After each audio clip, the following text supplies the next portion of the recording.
Salam, hər vaxtınız xeyir olsun. Bugün sizinlə OTK blok 6 sınağına birlikdə baxaq. Ya Allah, başlayaq. Deməli, 61-ci sualımızda nə deyir? Deyir ki, gücü 3 megawatt olan lokomotiv 36 km/saat sürətlə hərəkət edir. Lokomotivin dartı qüvvəsini hesablayın. Deməli, gücü bir dəqiqə.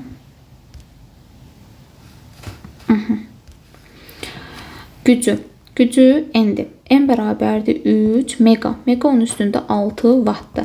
Və eyni zamanda sürəti V bərabərdir 36 kilometr bölünsün saatdır. Kilometr böl saatdan metr böl saniyə keçməliyik. Bunun üçün də sadə yol 18-də 5-ə vurmaqdır. Bu da eləyəcək 10 metr bölünsün saniyə. Deməli, gücün var. Sürətin var, mənə qüvvə lazımdır, düzdürmü? Gücün düsturu var, F vurulsun V. Buradan əgər F-i tapsam, o zaman olar M bölünsün V. N-im nə qədərdir gücüm? 3 vurulsun 10 üstündə 6. V nə qədərdir? 10'dur. Bu da eləyəcək 0,3 10 üstündə 6 və yaxud da 300 deməli necə olacaq? 5 dənə 0, 2, 4, 5. Bu da eləyəcək 300 kilo Newton. 300 kilo Newton. Bura bir Newton yazaq. 300 kilo Newton. Doğru cavab A bəndi. Sonra keçək 62-ci suala. Deməli, neynədir yuxarıda? Bir də deyək, N bərabərdir F vurulsun V-dir. Buradan F-i tapanda N-i V-yə bölürük.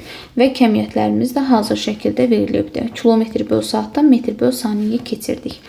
Sonra watt bölünsün Newton vurulsun metr. Watt böl Newton vurulsun metr. Watt gücün açılır, gücüdür də bilirik. Bunun da açılışı joule bölünsün saniyədir. Çünki N bərabərdir A böl T-dir. Bu da joule bölünsün saniyə eləyəcək. Joule böl saniyə, aşağıda da Newton vurulsun metr. Digər tərəfdən bilirik ki, joule'un açılışı nədir?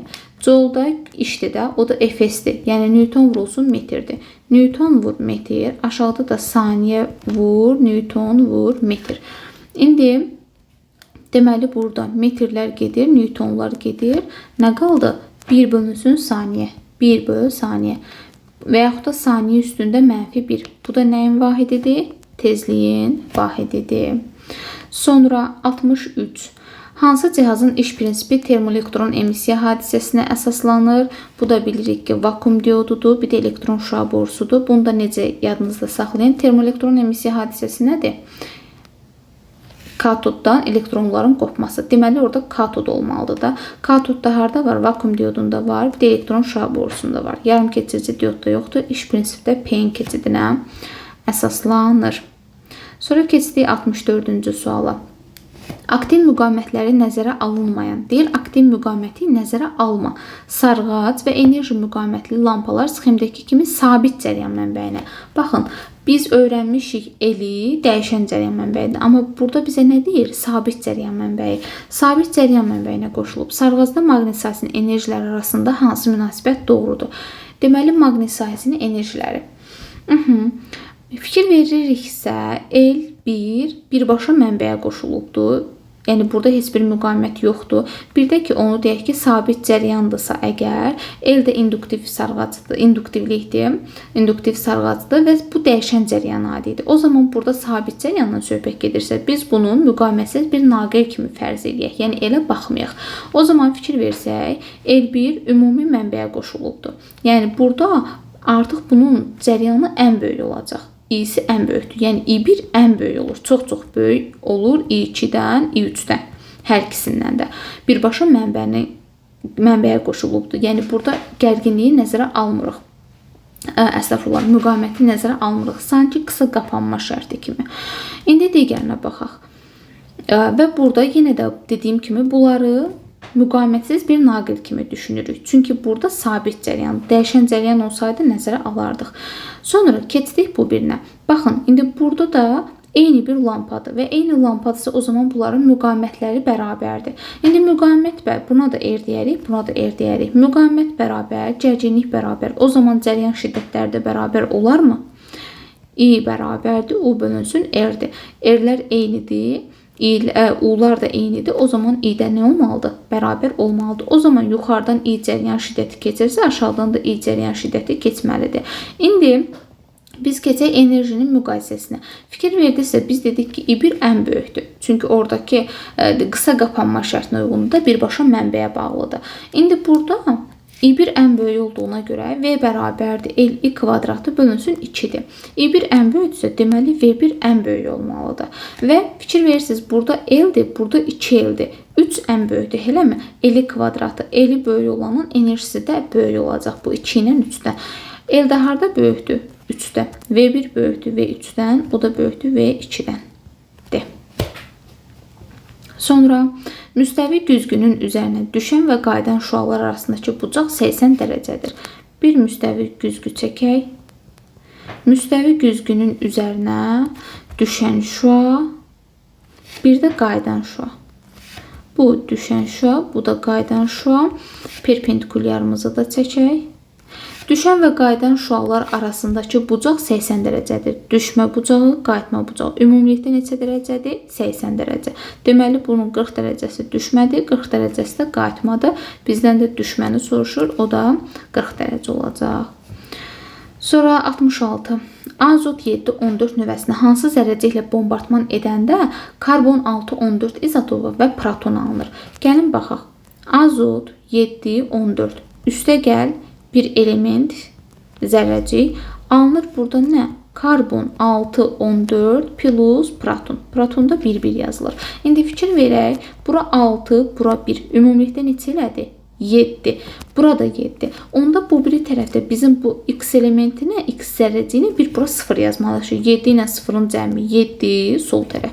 Sağ tərəfdə aşağılar 7 eləsin. O zaman deməli, bura nə olacaq? 0.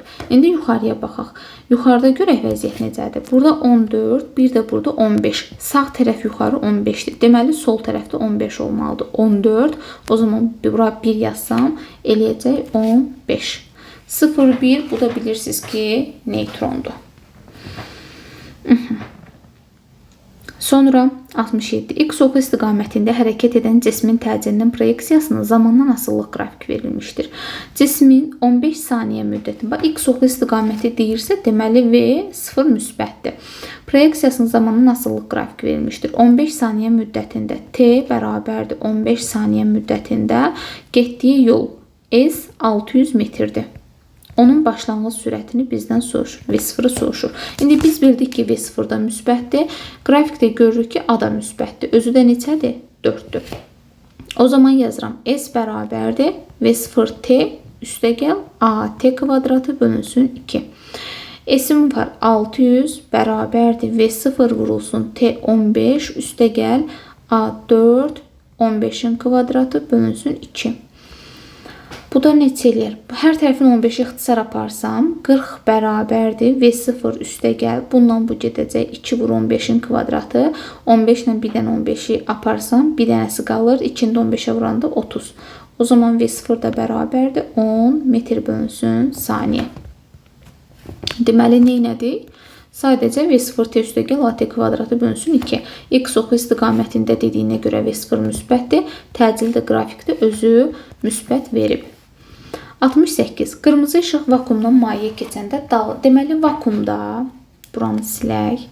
Vakuumda bilirik ki, sındırma əmsalı, dalğa uzunluğu lambda 0-la yazsaq, mayedəki isə lambda yazsaq, dalğa uzunluğu delta lambda qədər azalır. Yəni, delta lambda bərabərdir, lambda 0 çıxılsın lambda.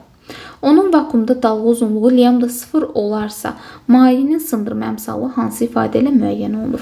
Digər tərəfdən bilirik ki, dalğa uzunluğu lambda bərabərdir. Lambda 0 bölünsün n düsturuyla tapılır. Mühitdəki dalğa uzunluğu və vakuumdakı dalğa uzunluğu da lambda 0. Buradan əgər mən n-i tapsam, n bərabərdir. Lambda 0 bölünsün lambda bərabərdir. Lambda 0 olduğu kimi qalır. Bax, buradan biz lambdanı tapaq. Lambda bərabərdir. Nə olur? Lambda 0 çıx, delta lambda. Gətirirəm buradakı bu lambdanın yerinə. Bax, bunu yazıram bura. Lambda 0 çıx, delta lambda. Eybəndə. Deməli, neynədir? Vakuumdan mayeyə keçir. Vakuumda lambda 0-dır, mayədə isə lambdadır. Bu zaman delta lambda qədər azalır. Azalırsa, lambda 0-dan çıxacaq lambda, o da delta lambdadır. Və sındırma əmsalını soruşur. Bilirik ki, lambda da lambda 0 bölünsün n-dir. və bu zaman artıq n-i tapanda lambda 0 bölü lambda, lambdanı da bu ifadədən tapdıq. Daha sonra sükunətdəki qayıqdan kütləsi 45 kiloqram olan oğlan. Deməli, bura yazıram, M1 yazaq buna, 45 kiloqramdır. Üfüqi istiqamətdə, bunu da sürəti də V1 yazaq. 1,2 metr bölünsün saniyə sürətlə suya tullandı. Qayığın kütləsi M2, qayığa da M2 yazaq. M2 108 kiloqram olarsa, onun aldığı sürəti V2-ni bizdən soruşur. İmpulsun saxlanma qanununa əsasən bilirik ki, M1 V1 bərabərdir M2 V2-yə. İmpulsun saxlanma qanunu. O zaman yerinə yazaq. 45 vur 1,2 bərabərdir.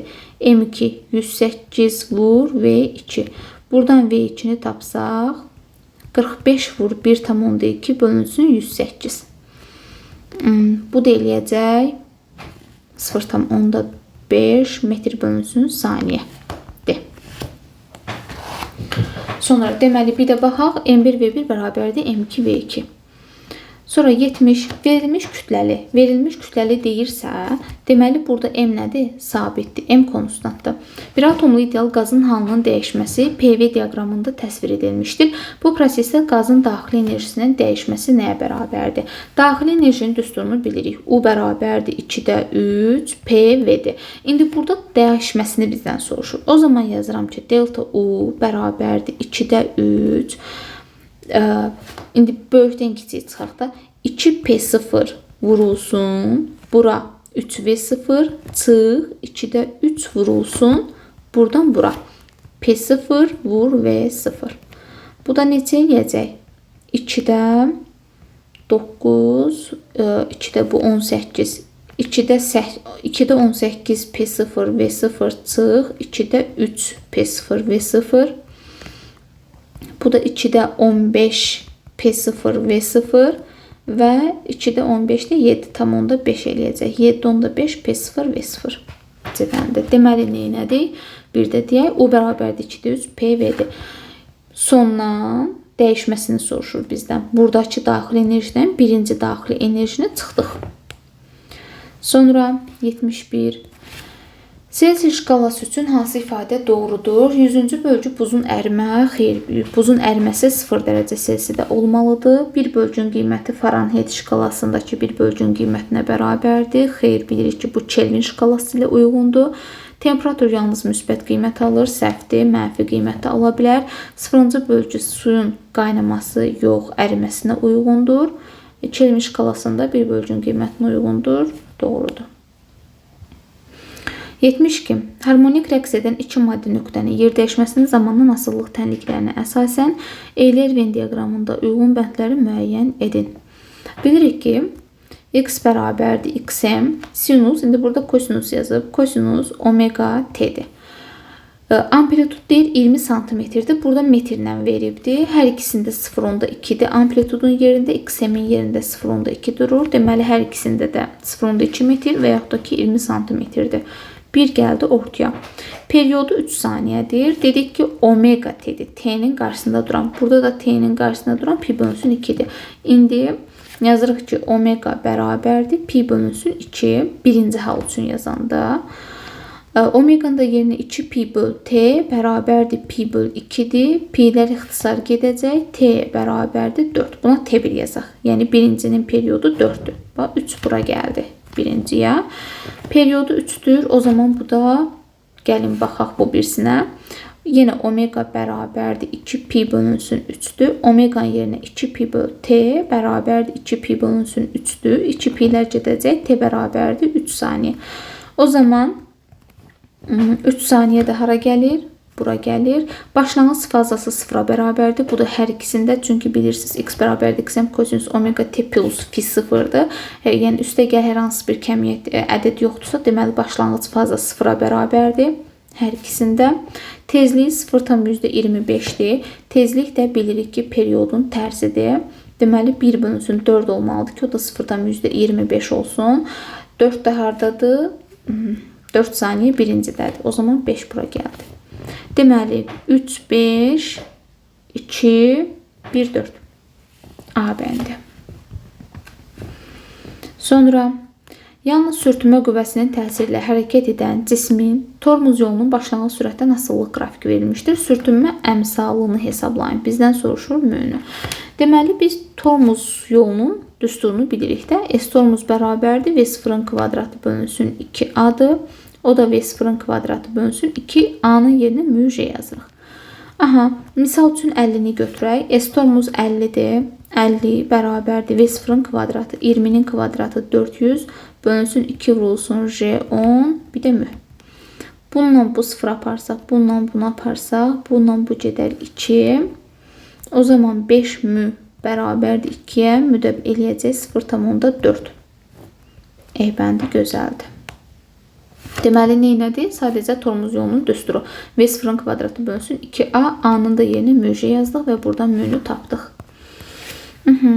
Sonra maddi nöqtə V sürəti ilə sadə qrəb istiqamətində çevrə üzrə bərabər sürətlə hərəkət edir. Maddi nöqtə A nöqtəsində olanda onun sürətinin proyeksiyası nəyə bərabərdir? Deməli, belə hərəkət edir, düzdür? Sadə qrəb istiqamətində. Bilirik ki, burada olsa belə olar, burada olsa belə, burada belə, sürətə burada isə belə. İndi bizə nə lazımdır? A nöqtəsi lazımdır. Fərz edək ki, A nöqtəsində vektorumuz belədir, sürət vektoru. İndi fikir verirsinizsə, x oxu sağadır, V soladır. O zaman V-nin x oxu üzrə proyeksiyası Vx nə olacaq? Mənfi olacaq, düzdür? Çünki x sağadır, bu bunun əksinədir.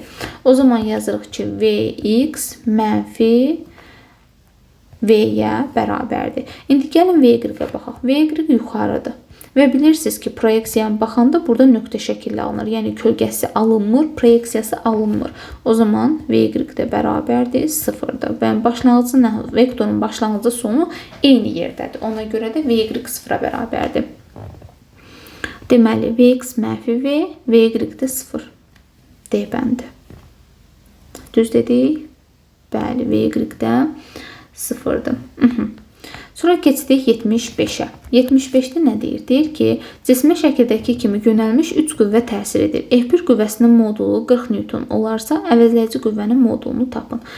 F1, bu F1-dir, bu F2-dir, bu da F3-dür. İndi gəlin baxaq. 1, 2, 3, 4. 4 dama sağadır və bu ümumilikdə 40 Newtondur. Onda hər bir dama 10 Newtona bərabərdir. Düzdür? Deməli, ümumilikdə 40 Newton sağa. F1 ilə işim qutardı. Keçdim F2-yə. F2-yə baxanda görürəm ki, F2-nin 2 dənə proyeksiyası var. 2 proyeksiyası var. Hansıdır? Bir proyeksiyası bura, bir də bura. Belə. Baxıram ki, yuxarı nə qədərdir? 10, 10. Yuxarı 20-dir.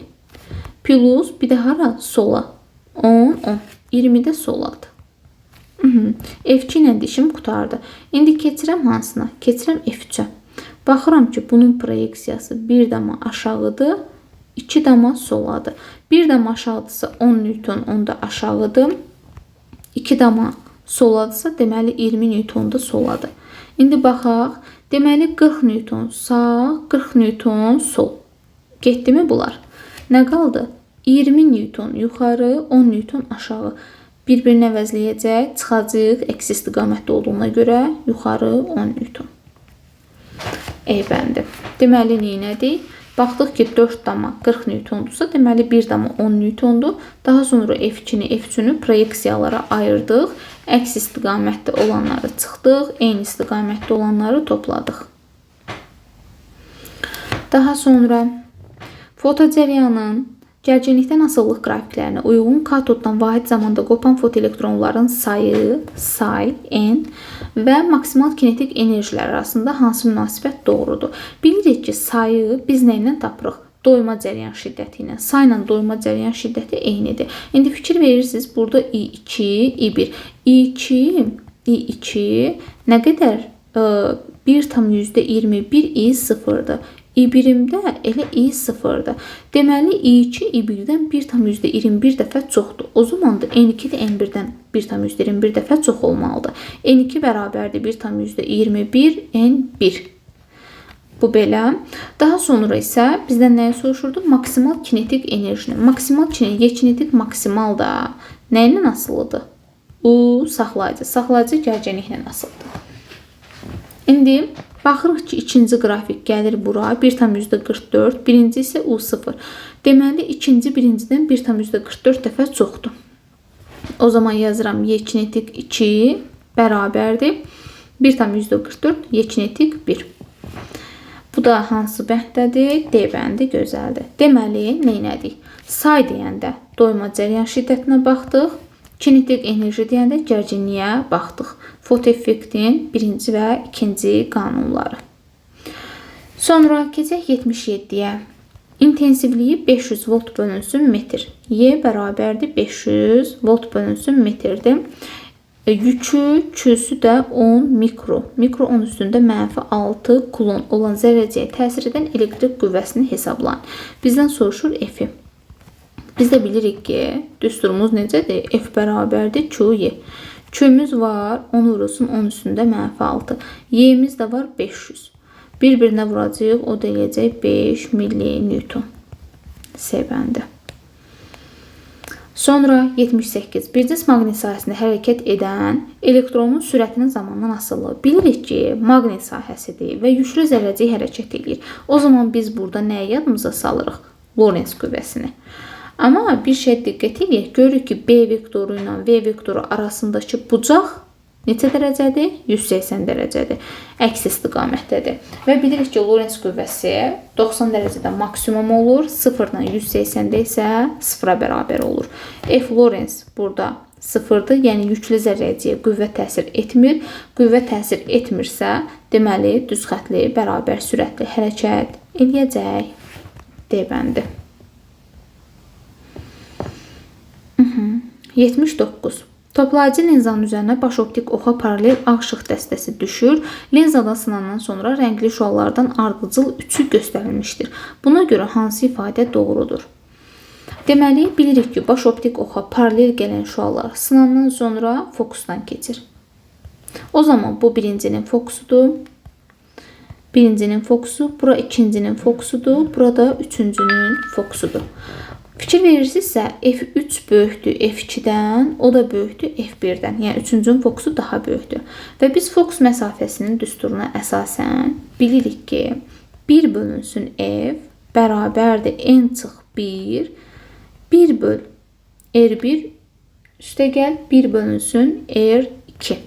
Və buradan da bizə aydındır ki, fokusla N bir-biri ilə tərs asılıdır.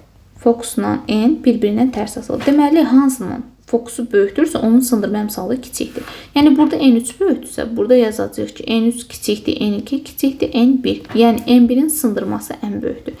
Deməli, birincinin sındırması ən böyükdür.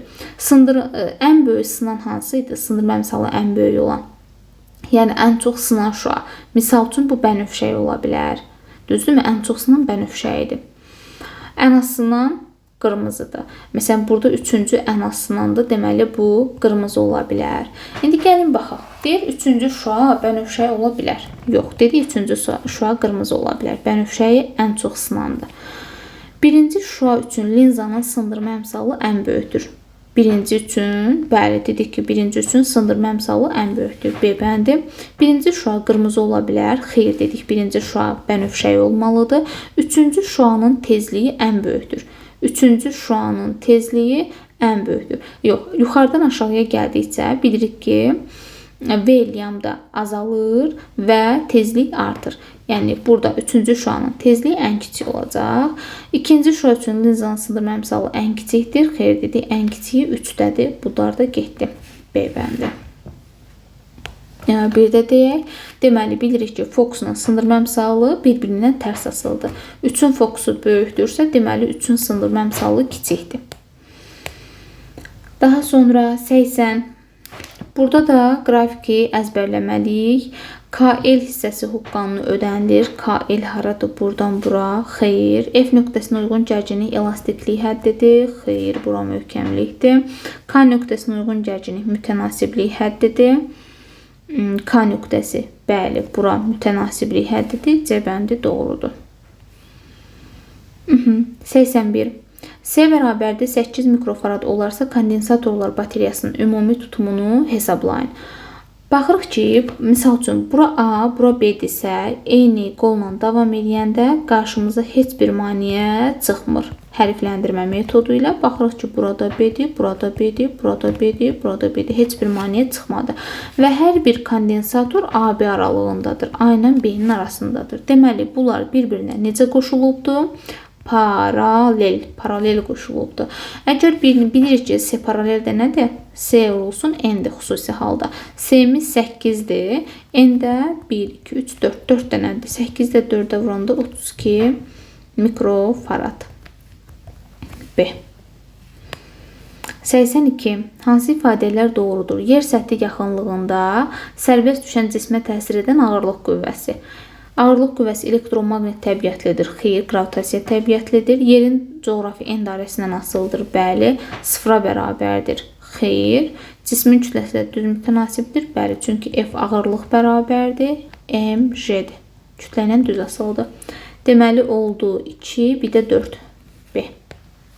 83. Dəyişən cəryan dövrəsinə qoşulmuş birinci voltmetrin göstərişi 30. Deməli, burada voltmetrin göstərişi 30-dur. İkincinin göstərişi isə 40-a bərabərdir. Üçüncü voltmetrin göstərişi 3-cü. Burada artıq biraz deyim ki, sabit cəryanla qarışdırma olar. Qarışdırmaq lazım deyil. Çünki sabit cəryanda, ardıcılda neyini toplayırdıq. Amma dəyişən cəryanda necədir? Dəyişən cəryanda U bərabərdir. Kök altında U1-in kvadratı üstə gəlsin U2-nin kvadratı ilə tapacağıq. Və bu zamanda kök altında, çünki artıq burada necə ki tam müqaviməti tapmırdıq. Burada da tam gərginliyi tapırıq. Tam gərginlik də belə. 30-un kvadratı üstə gəl 40-ın kvadratı. Bu da bilirik ki, eləyəcək 50 volt. 84. Kürə sıxlığı onun sıxlığının 2 dəfə kiçik olan maye içərisində yayın üzərində tarazlıqdadır. Hansı qüvvələr təsir edir? Bilirik ki, mərkəzdən aşağı mg ağırlıq qüvvəsi, yuxarı F Arximed qüvvəsi, plus burada yay var. Yay varsa o zaman elastiklik qüvvəsi də təsir edəcək. Ağırlıq, elastiklik, Arximed qüvvəsi. Yay varsa elastikliyi unutmuruq. Sonra induktivliyi 0,8 Henry. Deməli, L bərabərdir 0,8 Henry. Sarğacda cəryan şiddəti zamana görə I bərabərdir. Qanunu ilə dəyişir. T bərabərdir 4 saniyə anında özünün induksiya elektrik hərəkət qüvvəsini tapın. Deməli, bilirik ki, epsilon mənfi L delta I bölünsün delta T'dir. Və yaxud da L I-nin törəməsi T. Baxaq, L-in yerinə nə yazdım? 0,8. Və yaxud da I-nin törəməsi. Bunun törəməsi nə verəcək? Mənfi 6 üstə gəlsin 4T. Bərabərdir.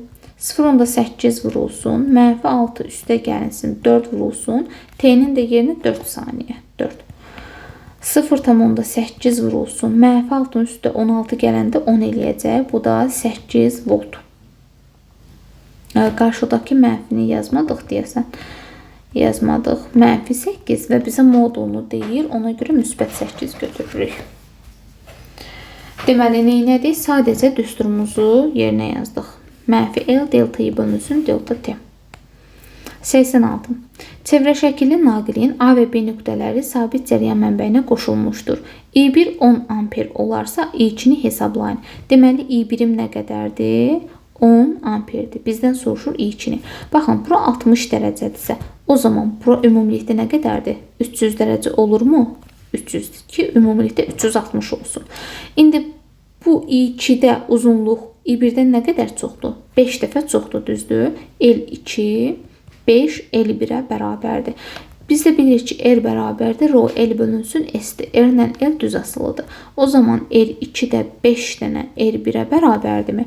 Və bilirik ki, cəryan şiddətinə müqavimət tərs asılıdır. O zaman yazırıq ki, I1 5 dənə I2-yə bərabərdir.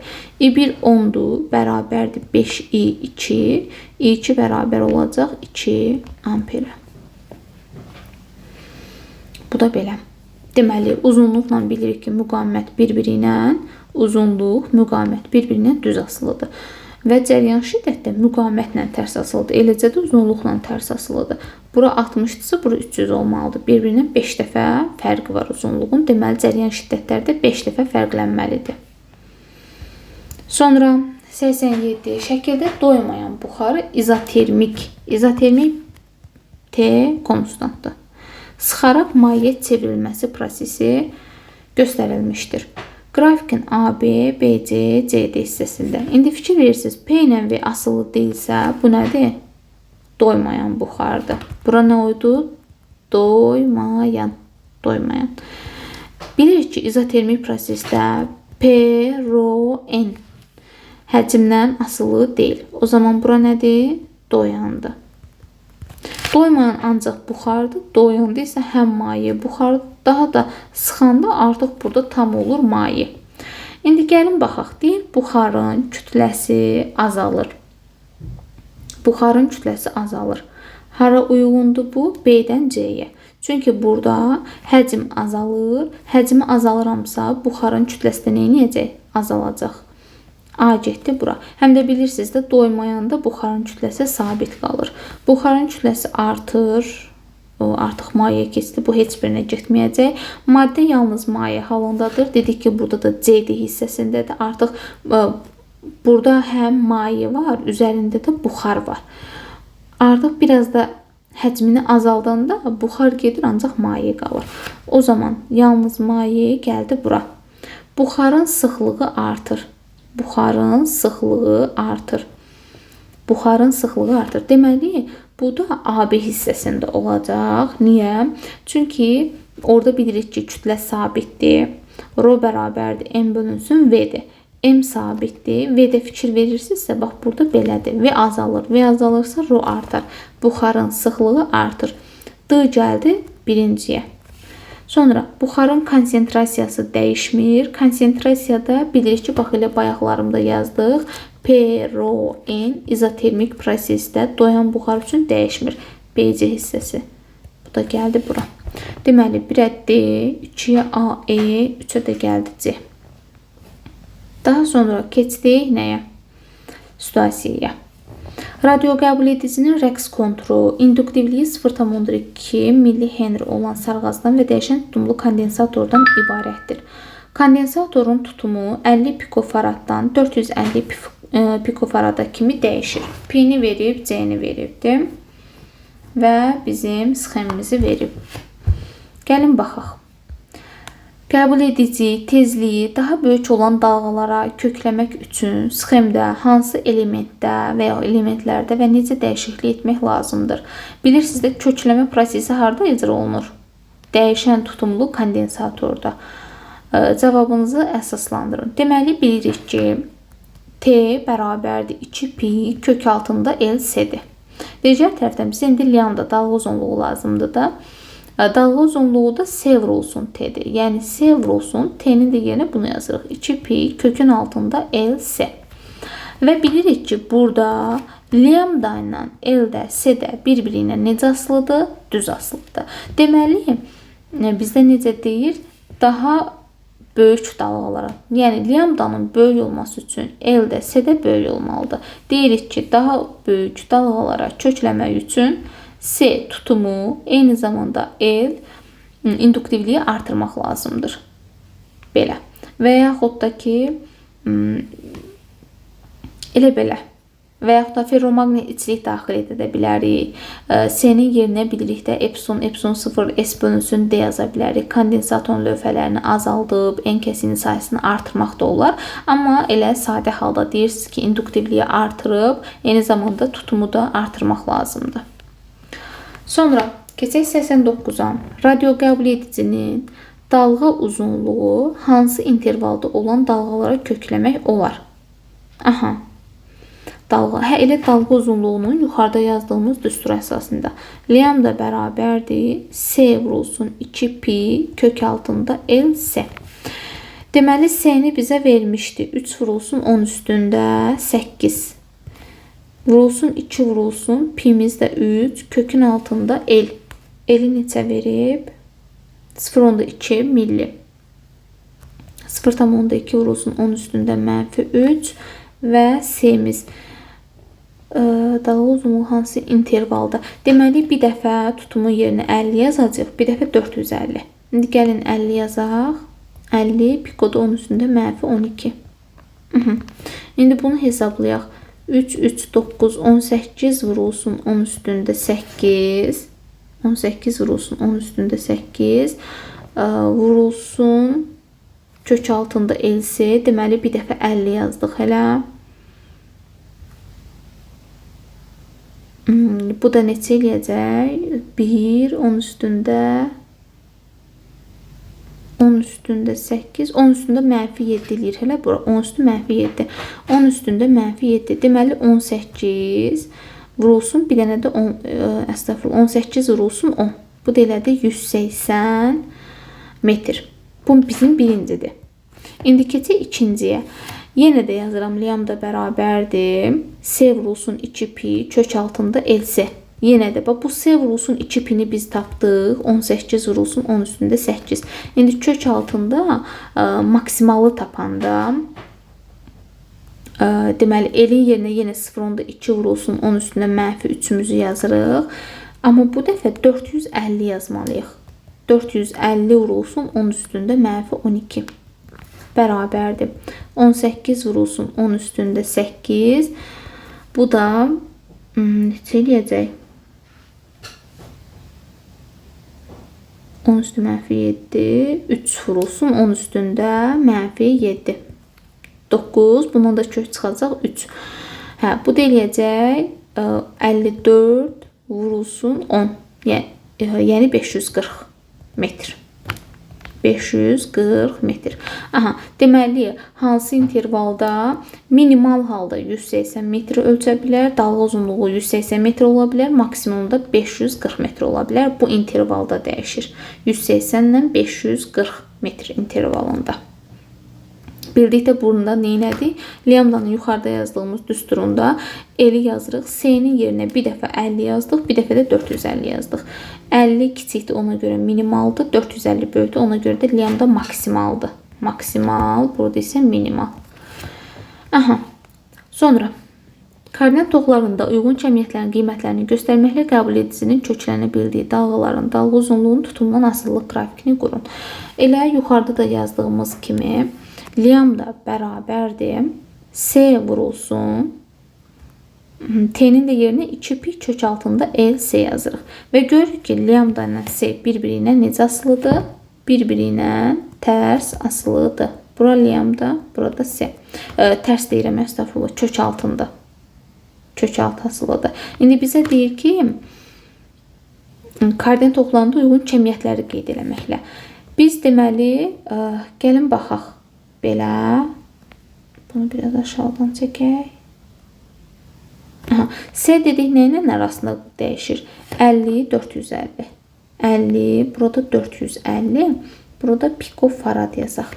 Və lambdan da yerinə elə metrlə yazmışdıq da. Metr.